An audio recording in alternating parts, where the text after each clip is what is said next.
Welcome back to the Rise of Anita podcast. I am so excited for today's episode because essentially it's a continuation of last week's episode. So we just did our mid-year check-ins, and now it's time for us to start rising.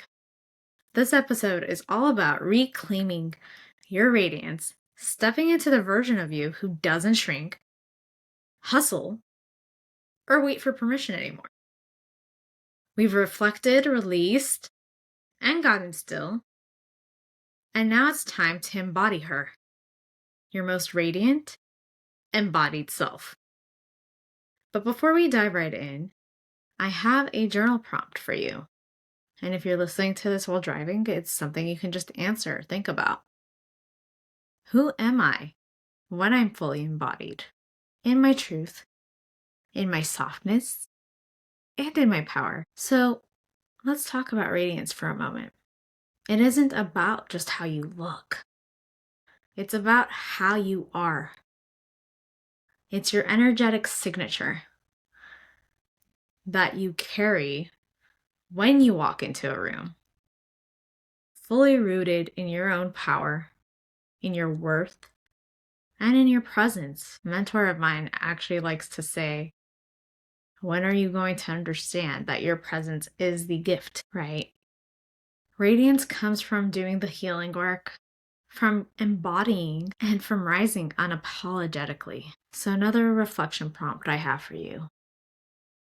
What parts of myself have I been dimming to feel safe or accepted? Another one might be, where am I shrinking myself?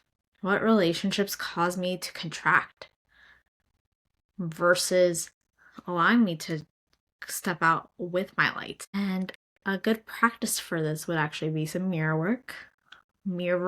work, which is when you just start looking into your eyes and starting to speak that truth that comes from your heart that you've been waiting to hear. That might look like something as simple as, you're beautiful, or whatever you feel is part of your purpose, part of your divine alignment assignment.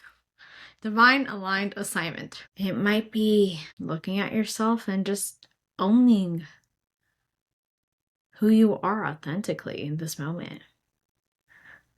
So often we try to focus on the becoming, but I think there's a good amount of us who actually need to step back and look at what's already inside. If you tune out the noise from the external world, what actually feels true for you? What is the alignment that works within? So, becoming her isn't necessarily about adding more to your to-do list. It's about becoming more you, stepping into your essence, or as I call it, stepping out of the mask. Because what I noticed is when you start to walk your walk authentically, you become your most radiant self. When you stop bending to the expectations of others, when you stop looking at how you need to prove yourself, your worth, and just focus on what's already there, that's the light that shines through. And that ends up magnetizing people at a higher capacity than any proving energy, any false sense of faking it could ever be. Now, there's something to be said about taking practices on as you're in the process of becoming, right? But at the end of the day, I challenge you to look at what feels aligned for you, because someone else's roadmap isn't the thing that's going to be your gift. It's not your signature.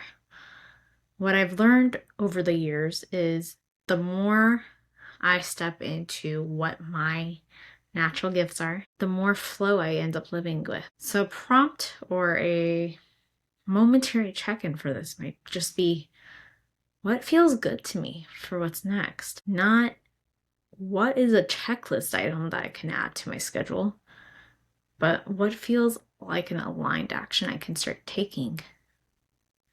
Because going back to last week's episode, checking in with your body, checking in with what feels right for you is going to be a better strategy than any actual business strategy would be. So, when you are who you are, when you are focused on what you value and how you desire to feel, and you align your actions to calibrate to that energy, it becomes a different signature. So, a prompt for this would actually be, what is my her identity calling me to be? And how's she calling me to embody right now? What is she calling me to embody? That might look like, for me, I'm on a journey of not only entrepreneurship, but a journey with my own body. And that looks like I'm going to prioritize movement. I'm going to prioritize my time with the divine. I'm going to prioritize the time with my family. Because the her version of me is healthy and integrated in all those areas. It's not balanced necessarily, but it's integrated and it makes time for all areas of life, not just business. And to be honest with yourselves, another prompt would be, where am I still performing or people pleasing instead of standing in my own presence and my essence? Because as someone who's led good 2 decades of her life people pleasing, proving, earning her worth, what I found is when I started to quiet and look at what is this next move for me, I realized my moves are drastically different than the moves that maybe I would have fallen into if I was still in the mindset of earning my worth through proving. So I want you to really ask, what is it that is actually me versus expected of me? And how do I balance that? And something that kind of came through for me, and this was in another podcast episode that I recorded with a good friend of mine, was if you are in this energy where you're overgiving or you're people pleasing or you're self-sacrificing, you better ensure that the price you're paying for that is something you're willing to take on. Because if it's not, it's time to reevaluate yourself, your actions, and your alignment to match what it is that is actually potent for you. What is it that's actually going to move the needle for you to have an aligned life? And let's be honest, I'm all about somatics. I'm all about the body. And again, a big part of this, for those of you who haven't seen some of my posts, is because I know what it's like to have lived in suppression, where I turned off feelings or only really identified with anger. So I really believe that our body can be our compass, right? It can really help you track your route to what it feels like to live a radiant, aligned life, if you take the time to listen to it instead of suppress it. It's those little micro moments of tuning in. Why do I have anxiety if I have anxiety? Does this decision actually feel aligned? Or do I already know it's wrong for me? And when it comes to that, when you start to listen and you start to notice what lights you up, what expands your chest rather than contracts you, what brings you joy, what gives you that slight softness, whether that's in your jaw, it brings you that feeling of peace. It's those little micro shifts that we tend to ignore that are the prime of what it is that we're meant to do. We have our correct compass inside of us, but we're so used to running around, hustling, tuning out, that we end up ignoring it. So I'm going to ask, if you have a moment, just take a practice. You can literally do this any day, anytime, and breathe it into your heart space. Inhale, hold, and just remember, I am safe. Then take your exhale, I am seen. And I'm curious if you're listening to this and if you actually did it while you're listening, maybe you can reflect back to me what got brought up. Because I am seen can be a very big one, because it can bring up so much of your identity, and if you felt like you've needed to hide or shrink,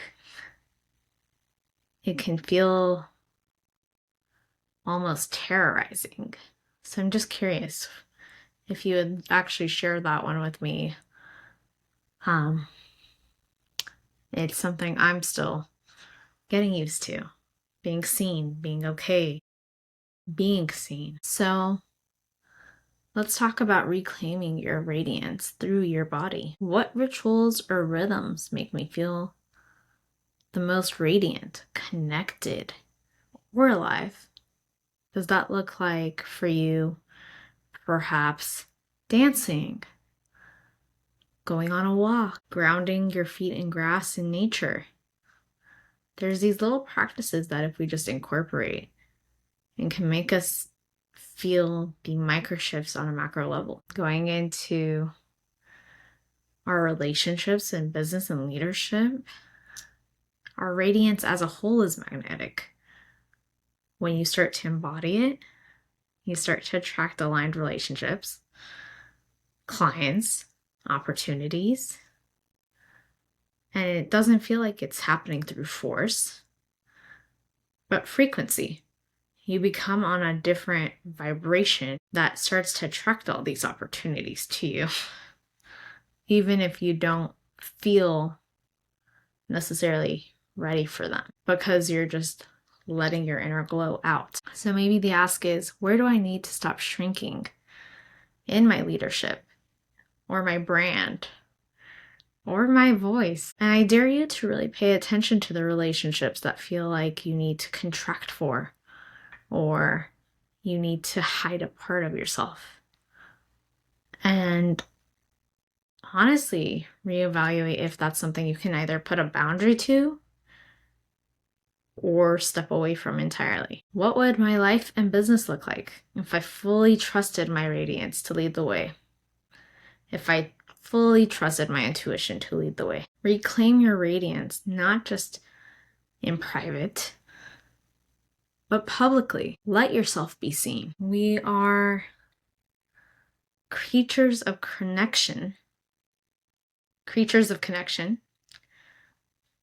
And it's time for us to actually start connecting and embodying who we actually are for the greater good. So this is your season to rise, not from hustle, but from your own internal wholeness, not from force, but from full embodiment. You've done your inner work, and if you're listening to this, you're growth oriented, so likely you're continuing to do the inner work. But now let your world and those around you actually start to feel your authentic frequency. So if this landed, share it. Tag someone who's stepping into that her vibe.